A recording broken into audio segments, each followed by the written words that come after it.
Hello guys, welcome back to our channel. നന്നായിട്ട് തയ്ക്കാൻ അറിയാം, ഓർഡർ തീരെ കിട്ടുന്നില്ല എന്ന് കുറേ പേര് കമൻ്റ് ഇട്ടിട്ടുണ്ടായിരുന്നു.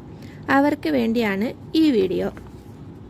ഇതിൻ്റെ full cutting and stitching video നമ്മൾ നേരത്തെ ചാനലിൽ അപ്ലോഡ് ചെയ്തിട്ടുണ്ടായിരുന്നു. ഇപ്പോൾ ഈ ഒരു ഡ്രസ്സിലൂടെ എനിക്ക് കിട്ടിയ ഒരു അനുഭവമാണ് ഞാൻ ഇന്ന് ഷെയർ ആക്കാൻ വേണ്ടിയിട്ട് പോകുന്നത്. ഇത് കസ്റ്റമർ കൊണ്ടുവന്ന് തന്നിട്ടുള്ള ഒരു മെറ്റീരിയലാണ്. അപ്പോൾ ഞാനിതെൻ്റെ അനുഭവമാണെന്ന് പറഞ്ഞല്ലോ, ആദ്യമേ ഞാനതങ്ങ് പറയാം. എനിക്ക് ഈ ഒരു കസ്റ്റമർ ഫാബ്രിക് കൊണ്ടുവന്നപ്പോൾ ഒരു കണ്ടീഷൻസും ഉണ്ടായിരുന്നില്ല. അവർക്ക് ഒരു കല്യാണത്തിന് ഗ്രൂപ്പായിട്ട് ഒരേപോലെ ഇടാൻ വേണ്ടിയിട്ടാണ്. ബാക്കി എല്ലാവരുടെയും വേറൊരാളാണ് തയ്ക്കുന്നത്. എനിക്കിഷ്ടമുള്ള രീതിക്ക് ഈ ഒരു ഫാബ്രിക്കിൽ തയ്ച്ചോളാനാണ് പറഞ്ഞത്. അപ്പോൾ ബാക്കി എല്ലാവരുടെയും ഒരാളാണ് തയ്ക്കുന്നത് എന്ന് പറഞ്ഞപ്പോൾ എനിക്ക്, കാരണം എല്ലാവരുടെയും സെയിം ഡിസൈനാണ്, ഈ ഒരു ഡ്രസ്സ് മാത്രമാണ് എൻ്റെ അടുത്തുള്ളത്. അപ്പോൾ ചെറിയൊരു ടെൻഷൻ ഉണ്ടായിരുന്നു. എന്നാലും ഞാൻ ഈ ഒരു ഫാബ്രിക്കിന് മാച്ചിങ് ആവുന്ന ഏറ്റവും ട്രെൻഡിങ് ആയിട്ടുള്ള ഒരു ഡിസൈന് തന്നെ സെലക്ട് ചെയ്ത് തയ്ക്കാമെന്ന് തീരുമാനിച്ചു. അപ്പോൾ നമ്മൾ ചെയ്യുന്ന ഓരോ ഡ്രസ്സും നമ്മളെക്കൊണ്ട് പറ്റുന്ന മാക്സിമം നല്ല രീതിക്ക് ചെയ്യാൻ വേണ്ടിയിട്ട് നോക്കാറുണ്ട്.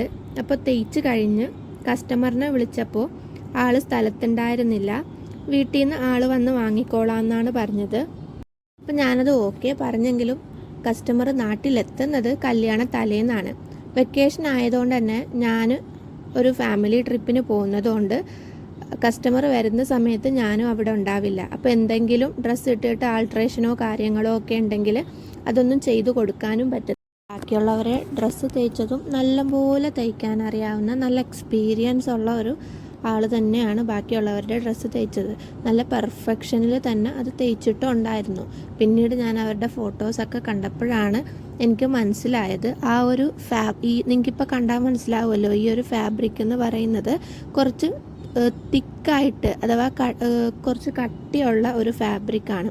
അപ്പോൾ അതിന് ചേരുന്ന രീതിക്കുള്ള ആ ഒരു ഡിസൈന് സെലക്ട് ചെയ്യാത്തത് കാരണമാണ് ആ ഒരു ബൾക്കിനെസ് ആ ഒരു ഡിസൈനിൽ ഇട്ടവർക്ക്. ഇപ്പോൾ രണ്ട് ഡിസൈനും, ഞാൻ തയ്ച്ച ആ ഒരു ഡിസൈനും മറ്റേ ഡിസൈനും ഒരുമിച്ച് കണ്ടതുകൊണ്ട് ആൾക്കാർക്ക് പെട്ടെന്ന് മനസ്സിലായി ആ ഒരു ഫാബ്രിക്കിന് മാച്ച് അല്ലാത്ത ഡിസൈനാണ് അതെന്ന്.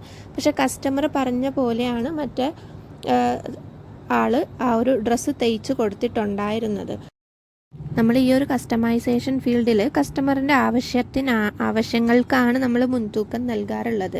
കസ്റ്റമർക്ക് ഇടുമ്പോൾ കംഫർട്ടബിൾ ആയിട്ടുള്ള ഡിസൈൻ ആയിരിക്കും ചിലപ്പോൾ അവർ സെലക്ട് ചെയ്തിട്ടുണ്ടാവുക. പക്ഷേ നമ്മൾ അവർക്ക് പറഞ്ഞു കൊടുക്കണം ഓരോ ഫാബ്രിക്കിനും പറ്റുന്ന ഡിസൈൻസാണ് ചെയ്യുമ്പോഴാണ് അത് ഇട്ട് കാണുമ്പോൾ നല്ല ഭംഗി ഉണ്ടാവുക, അല്ലെങ്കിൽ നല്ല പെർഫെക്ഷൻ ആയിട്ട് തോന്നുക എന്നൊക്കെ.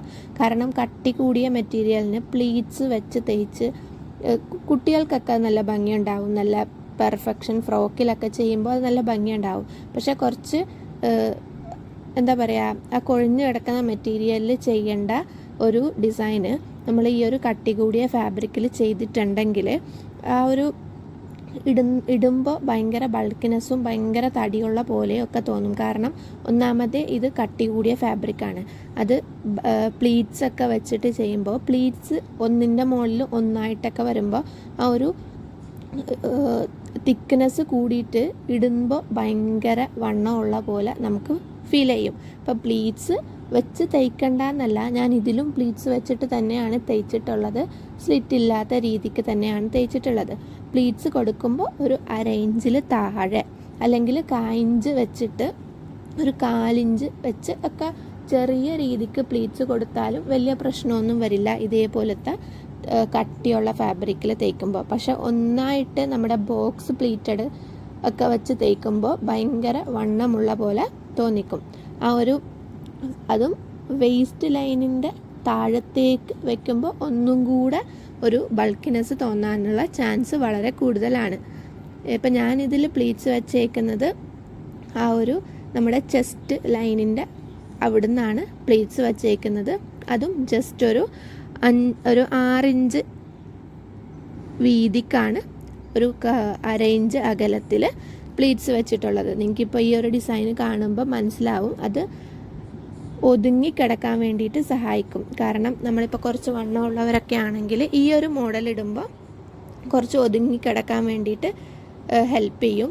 മാത്രമല്ല ഈ ഒരു മെറ്റീരിയൽസൊക്കെ വെച്ച് തയ്ക്കുമ്പോൾ അങ്ങനെ ചെയ്തിട്ടുണ്ടെങ്കിലും നിങ്ങൾക്ക് നല്ല പെർഫെക്ഷനിൽ ആ ഒരു ഒതുങ്ങി അത്രയും വണ്ണം ഇല്ലാത്ത രീതിക്ക് കാണാൻ വേണ്ടിയിട്ട് സഹായിക്കും.